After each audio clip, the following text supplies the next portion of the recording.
அனைவருக்கும் வணக்கம். இது டிஎன்டி. நம்ம இன்னைக்கு என்ன செய்ய போறோம்னா பாதுஷா செய்யறது எப்படின்னு பார்க்க போறோம். வாங்க வீடியோக்குள்ள போகலாம். இப்போ இதுக்கு செய்யறதுக்காக முதல் 300 கிராம் அளவுக்கு வெண்ணெய் எடுத்துக்கிறேன்.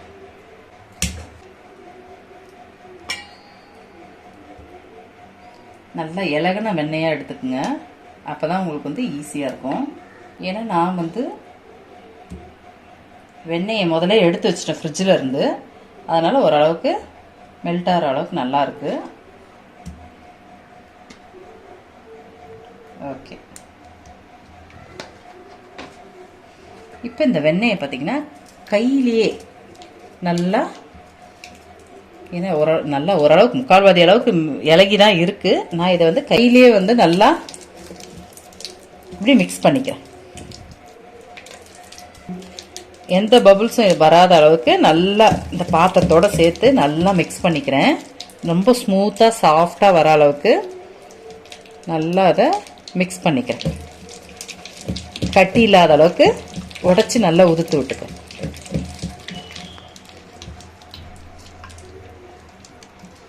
இப்போ பார்த்தீங்கன்னா கட்டி இல்லாமல் நல்லா ஸ்மூத்தியாக நல்லா க்ரீமியாக வந்துருச்சு. நல்லா க்ரீமியாக நல்லா ஈவனாக வந்துருச்சு. இப்போ இந்த நேரம் குக்கிங் சோடா பார்த்தீங்கன்னா 1.5 பிஞ்ச் அளவுக்கு சேர்த்துக்கிறேன். சும்மா லைட்டாக தான் பேருக்கு, ஏன்னா கொஞ்சம் ஸ்மூத்தாக வரும் இல்லையா, அதுக்காக எடுத்துக்கிட்டு நல்லா இதை ஸ்மூத்தாக இதுலேயே மிக்ஸ் பண்ணிடலாம். ஏன்னா இதுலேயே ஏன்னா 1.5 பிஞ்ச் தான் போடுறோங்கும் போது நம்ம இந்த வெண்ணெயோடு சேர்த்து அதை மிக்ஸ் பண்ணும்போது ஈஸியாக மிக்ஸ் ஆகிடும். மாவு சேர்த்ததுக்கப்புறம் மிக்ஸ் பண்ணான்னு பார்த்தீங்கன்னா எங்கெங்கோ அப்படி இப்படி நின்றுரும். அதனால நான் இந்த வெண்ணெயிலேயே அதை நல்லா மிக்ஸ் பண்ணிடுறேன். பார்த்தீங்கன்னா கலர் மாறி ஓரளவுக்கு வந்திருக்கும். முதல்ல இருந்த வெண்ணெய் கலருக்கும் இப்போக்கும் உங்களுக்கு வித்தியாசம் தெரியும். வெளுத்த கலராக இருக்கும். முதல்ல நல்லா டார்க் எல்லோ லைட் கலருக்கு வந்திருக்கு. இந்த அளவுக்கு நல்லா க்ரீமியாக நல்லா அதை ஸ்ப்ரெட் பண்ணி விட்டுறணும். இப்போ சோடா உப்பு சேர்த்தா மாதிரி ஒரே 1 பிஞ்ச் அளவுக்கு நான் சால்ட் சேர்த்துக்கிறேன். ஏன்னா அது சேர்த்தோம்னா டேஸ்ட் இன்னும் அதிகமாக இருக்கும் நமக்கு. ஒரே 1 பிஞ்ச் தான் அதுவும் சால்ட் சேர்த்தேன். அதையும் நல்லா மிக்ஸ் பண்ணிக்கலாம். இப்போ வெண்ணெயை நல்லா மிக்ஸ் பண்ணிட்டோம். 1 பிஞ்ச் 1.5 பிஞ்ச் அளவுக்கு சோடா உப்பு, 1 பிஞ்ச் சால்ட் போட்டிருக்கோம், 1 சிட்டிகை சால்ட் போட்டிருக்கோம். இப்போ 700 கிராம் அளவுக்கு மைதா எடுத்துக்கிறேன். நான் அதை நல்லா ஜலிச்சு இதில் சேர்த்துக்கலாம். நான் இந்த கப்பில் 3 கப் அளவுக்கு எடுக்கிறேன்.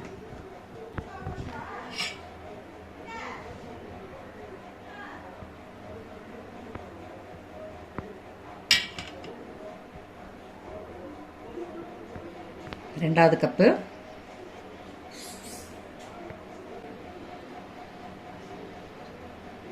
இது 3வது கப்.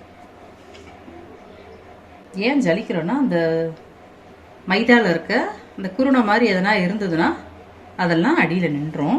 அதுக்காக தான் இந்த கட்டி தட்டியாக இருக்கு இல்லைங்க, இதெல்லாம் நின்றுடும். இப்போ இதை மெதுவாக மாவோட சேர்த்து மெதுவாக பிசைவோம். நல்லா அந்த வெண்ணெய் அந்த மாவில் நல்லா ஸ்ப்ரெட் ஆகிற அளவுக்கு நல்லா மாவை அந்த வெண்ணெயோட சேர்த்து மெதுவாக ஸ்மூத்தாக பிசையலாம். மாவு நம்ம நல்லா அந்த வெண்ணெயோட சேர்த்து நல்லா மிக்ஸ் ஆயிடுச்சு. அது பக்குவம் பார்த்தீங்கன்னா அதை பாருங்க, பிடிச்சா அதை பிடிப்பு வருது பார்த்தீங்களா, இதுதான் அதோட பக்குவம். கொஞ்சம் கொஞ்சமாக தண்ணி சேர்த்து நம்ம பிசைஞ்சிக்கலாம்.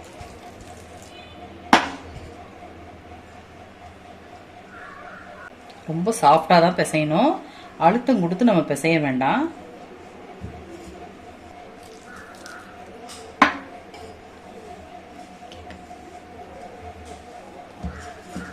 குலோப்ஜாமுக்கு மாவு எப்படி பிசையுமோ அதே மாதிரி மெதுவாக ஸ்மூத்தாக பிசையணும். நம்ம பார்த்தீங்கன்னா மாவு பக்குவமே நான் எடுக்கிறது பார்த்தீங்கன்னா ஸ்ட்ரெயின் இல்லாமல் எடுக்கிறேன், தெரியுதுங்களா உங்களுக்கு? அந்த அளவுக்கு பொறுமையாக தண்ணியை அளவாக சேர்த்து இதே மாதிரி பார்த்தீங்கன்னா மாவு நல்லா பிசைஞ்சாச்சு. பார்த்தீங்களா எவ்வளோ ஸ்மூத்தாக இருக்குது, நல்லா ரெடி ஆயிடுச்சு. இது ஒரு 1/2 hourலேருந்து 1 hour வரையும் நல்லா ஊறலாம். சிலர் 15 நிமிஷம் ஊற வச்சா கூட போதும். உடனே செய்யணும் அப்படின்னு விருப்பப்படுறவங்க உடனே செய்யலாம். நான் ஒரு 1 hour கழிச்சு தான் இதை செய்ய போகிறேன். அப்புறம் நம்ம பார்க்கலாம். இப்போ இந்த பாதுஷாக்கு தேவையான சக்கரை பாகு எடுக்க நான் இப்போ 3 கப் அளவுக்கு சக்கரை எடுத்துக்கிறேன். 3 கப்புங்கிறது நான் ஒரு 700 750 கிராம் அளவுக்கு இருக்கும்.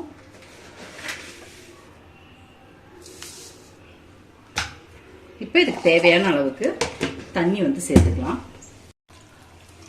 தண்ணி பார்த்தீங்கன்னா சர்க்கரை முங்குனதுக்கு மேலே ஒரு 1/2 இன்ச் அளவுக்கு தண்ணி இருந்தால் போதும். இதெல்லாம் அடுப்பில் வச்சுக்கிறேன்.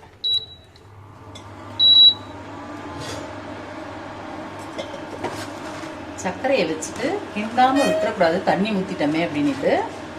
ஏன்னா அது அடியில் பிடிச்சிடும். அதனால நம்ம கொஞ்சம் கரையிற அளவுக்கு அதை கிண்டி விட்டுக்கிட்டே இருக்கணும். பாகு எப்படின்னா நம்ம ஒரு கம்பி பதம் அளவுக்கு எடுக்க போகிறோம். ரொம்பவும் விட்டுட்டா அது 2-3 கம்பி பதம் மாதிரி ஒரு மாதிரி கெட்டியான தன்மைக்கு வந்து வச்சு எடுத்தோம்னா வந்துடும் பாதுஷா. அதனால நம்ம ஒரு கம்பி பதம் அளவுக்கு எடுத்துக்கணும். பார்த்தீங்கன்னா சக்கரை தண்ணி நல்லா கொதிக்குது. இப்போ இதில் பார்த்தீங்கன்னா அழுக்கு வரும், நல்லா அதை ஏடு மாதிரி இப்படி படிஞ்சு வரும். எந்த ஓரளவுக்கு பரவாயில்ல, இருந்தாலும் நான் அதை ஃபில்டர் பண்ணிடுவேன். அதை மாதிரி வந்ததுன்னா அதை வந்து எடுத்துருங்க.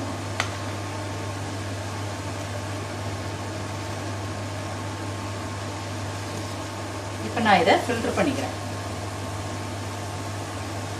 பண்ணிக்கலாம். ஏன்னா அதில் இருக்க அழுக்கோ ஏதாவது இருந்தால் அப்படியே தூசு இருந்தாலும் இதுலயே வந்துடும்.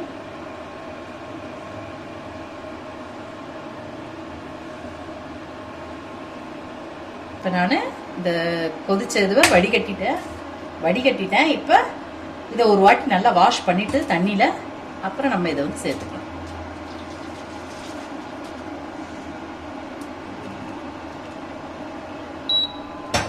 இப்போ இதை நல்லா கொதிக்க விட்டு ஒரு கம்பி பதம் அளவுக்கு நம்ம இறக்கிக்கலாம். பார்த்தீங்கன்னா நல்லா கொதிச்சிருச்சு, கிட்டத்தட்ட அந்த கம்பி பதம் அளவுக்கு வந்துருச்சு. நான் இந்த ஸ்டேஜில் கொஞ்சமாக ஏலக்காவை இதில் சேர்க்குறேன். ஒரு 3-4 ஏலக்காவை நல்லா தட்டி நல்லா வாசத்துக்கு இதை சேர்த்துக்கிறேன். ஒரு கொதி கொதிச்சா போதும், ஏன்னா இது பதம் வந்து ரெடி ஆயிடுச்சு. ஒரு கம்பி பதம் அளவுக்கு வந்திருக்கு. நம்ம இதை இறக்கிடுவோம். இப்போ மாவு 1 மணி நேரம் ஊறிடுச்சு. இப்போ நம்ம அதை மெதுவாக பெரட்டி பிசைஞ்சு விட்டுக்கலாம்.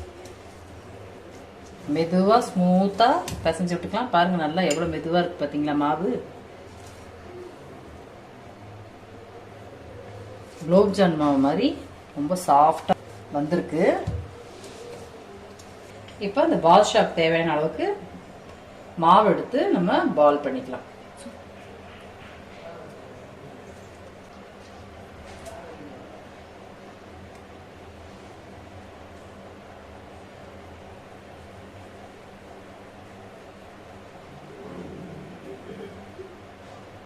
வச்சு இந்த பக்கத்தில் வச்சு இப்படி ஒரு நசுக்கு, அப்புறம் இப்படி ஒரு அழுத்து, அவ்வளோதான்.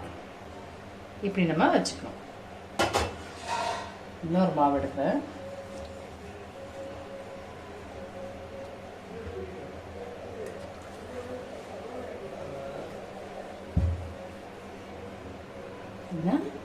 லைட்டாக இப்படி நசுக்கிட்டு இந்த இடத்துல வச்சு ஒரு நசுக்கு, அப்புறம் லைட்டாக, அவ்வளோதான். இதே மாதிரி எல்லா உருண்டையும் பிடிச்சி வச்சுக்கலாம். இப்போ பாதுஷாலாம் ரெடி ஆயிடுச்சு. எண்ணெய் பார்த்தீங்கன்னா மிதமான சூட்டில் இருக்கணும். நான் இப்போ ஒன்று அதில் சேர்க்குறேன். இப்போ போட்ட பாதுஷா பார்த்தீங்கன்னா அதுவே அழகாக நம்ம கரண்டிட்டே இப்படி மெதுவாக இது பண்ணி விட்டோம்னா அதுவே வந்துடும். வேக வேக மேலே வந்துடும். நான் இன்னொன்று போடுறேன். மிதமான தீ, ரொம்ப சிம்மில் வச்சு தான் அது போடணும். எண்ணெயும் மிதமான சூட்டில் இருக்கணும். ரொம்ப காஞ்சிருச்சுன்னா கருகிரும். அதனால அப்படியும் எடுக்கக்கூடாது. நம்ம உள்ள எண்ணெய் வேகணும் இல்லையா, மிதமான தீ இருந்தால் தான் மாவு அடியில் வரையும் உள்ள வெந்துட்டு இருக்கும். நல்லா வெந்தாதான் நம்ம பாகில் போடும்போது நமக்கு நல்லா இருக்கும். மெதுவாக ஒன்றுன்னா அப்படி பரட்டி பரட்டி விடுங்க. இப்போ இப்படி போனீங்களா? அப்போ தான் ஆஃப் பண்ணு. நமக்கு பொறுமையாக பார்த்தீங்களா எப்படி வந்திருக்கு பார்த்தீங்களா, அது மாதிரி பொறுமையாக கொஞ்சம் கொஞ்சமாக வேகும். நம்ம மெதுவாக அப்பப்போ பெரட்டி போட்டுட்ருக்கணும். இந்த மாதிரி சிம்மில் வச்சு பெரட்டி பார்த்தீங்கன்னா நல்லா கோல்டன் கலருக்கு முன்னாடி வந்திருக்கு. இன்னும் கொஞ்ச நேரம் இருந்ததுன்னா நம்ம அழகாக எடுத்துடலாம். அந்த சிறுந்தியிலேயே அழகாக வந்துகிட்டு இருக்கு. ஏன்னா சிறுந்தி தான் மெயின். நீங்கள் அவசரப்பட்டு சீக்கிரம் ஆகணுன்ட்டு பெருந்தி வச்சிட்டிங்கன்னா உள்ள கண்டிப்பாக வேகாது, மாவு தான் இருக்கும். இது நம்ம அழகாக போட்டு பொறுமையாக பெரட்டி விட்டுட்டு இருந்தோம்னாலுமே அது ரெடி ஆயிரும். அதுவும் இல்லாமல் நம்ம மாவை வந்து பார்த்தீங்கன்னா 15 நிமிஷத்தில் மாவு வந்து பிசைஞ்சு உடனே சுடுறவங்களும் இருக்காங்க. நான் வந்து கொஞ்சம் பொறுமையாக செய்யலான்ட்டு ஒரு மணி நேரம் நான் வந்து ஊற வச்சு எடுத்தேன். இன்னும் மாவு ரொம்ப சாஃப்ட் ஆயிடுச்சு. இப்போ பார்த்தீங்கன்னா அது செய்யும் போது இன்னும் நம்ம சாப்பிடும் போது ரொம்ப சாஃப்டாகவும் ரொம்ப டேஸ்டாகவும் இருக்கும். இப்போ கிட்டத்தட்ட ரெடி ஆயிருச்சு. இப்போ நான் ஒரு பாத்திரத்தில் இதை எடுத்துறேன். எண்ணெயை வடிச்சிட்டு அழகாக எடுத்து பிளேட்டில் மாற்றிக்கலாம். எண்ணெய்லாம் குடிக்காது. நீங்கள் கரெக்டான பக்குவத்தில் மாவு பிசைஞ்சு வச்சுருந்தீங்கன்னா தண்ணி ரொம்ப சேர்க்கக்கூடாது. அப்படி இருந்தீங்கன்னா இந்த இது பார்த்தீங்கன்னா எண்ணெய் குடிக்காமல் அழகாக வரும். இன்னொன்று போடுறேன். அழகாக பொறுமையாக கொஞ்சமாக எண்ணெய் ஊற்றியே 4 நாளாக கூட பொறுமையாக போட்டு எடுக்கலாம். ஆனால் சீக்கிரம் வந்துடும். லேட் ஆகுமோ அப்படின்னு நினைக்கவே வேண்டாம். ரொம்ப சீக்கிரமாக வந்துடும். 2 மினிட்ஸ் ஒன்ஸ் வந்து திருப்பி போடணும். அவ்வளோதான், வேறு ஒன்றுமே இல்லை. சுட்டு எடுக்கிறதே தெரியாது. இருக்கிறதுலே ஈஸியானது. ஃபர்ஸ்ட் டைம் செய்யும்போது நான் கூட கஷ்டமாக இருக்குமோ அப்படின்னு தான் நினச்சேன். ஆக்சுவலாக ரொம்ப ஈஸியானது. பக்குவம் மட்டும் தெரிஞ்சுட்டா நம்ம அழகாக வீட்டுக்கு எப்போ நினைக்கிறோமோ நம்ம ஒரு 1/4 ஹவர்லேயே ஒரு 1/2 hour to 20 minutes செஞ்சு சாப்பிடலாம். இது சுட அதுவும் வீட்டில் செஞ்சு ப்ரிப்பேர் பண்ணுறது பார்த்தீங்கன்னா அதோட டேஸ்டே வேற. இன்னும் சூப்பராக இருக்கும். இப்போ நம்ம பொரிச்சு எடுத்தோம் இல்லையா, அந்த பாதுஷாவை இந்த சக்கரை பாகில் நான் சேர்க்குறேன். இது பார்த்தீங்கன்னா சுகர் அதிகமாக வேணும்னா 2 ட்ரிப்பு போட்டு நீங்கள் எடுக்கலாம். இனிப்பு ஜாஸ்தியாக இருந்தால் நல்லாயிருக்கும் அப்படின்னு ஃபீல் பண்ணுறவங்க அதை மாதிரி ஒரு ட்ரிப் போட்டு எடுத்துட்டு அதுக்கப்புறமா இன்னொரு ட்ரிப் போட்டிங்கன்னா இனிப்பு அதிகமாக இருக்கும். இப்போ பார்த்தீங்கன்னா இந்த பாதுஷாவை நான் மாற்றி எடுத்துக்கிறேன்.